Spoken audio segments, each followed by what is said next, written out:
Və bir də ki, bizim rayonun icra başçısı kifayət qədər fəaldır bu məsələlərdə. Onun mən görürəm, biz izləyirik də. Məsəl üçün, hər həftə bir neçə vətəndaş qəbulu keçirir. Hər həftə bir neçə vətəndaş qəbulu və həllini tapan məsələlər var. Hətta bizim müraciətlərin böyük bir qismini biz yönləndiririk icra başçısına.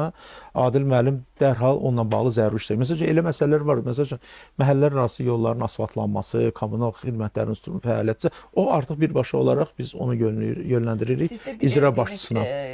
İki rayonu əhatə edir də. Biri yox, bir rayondur. Bir rayondur, Sabunçu. Və bizdə bizim 4 deməli qəsəbə var.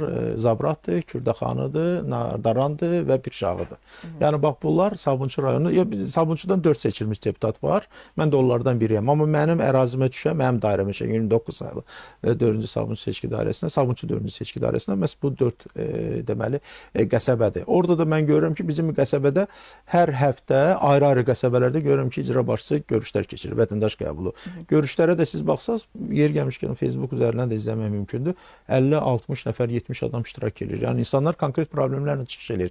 Bu da çox maraqlı bir modeldir ki, başçı ilə xalq arasında bir əlaqə. Adil müəllimlə görüşəndə mütləq onu nəzərinə çatdırın ki, Pirşağıda da məhəllə daxili yollar çox bərbad vəziyyətdədir. Siz rəsmi müraciətinizi verin, mən 5 dəqiqə.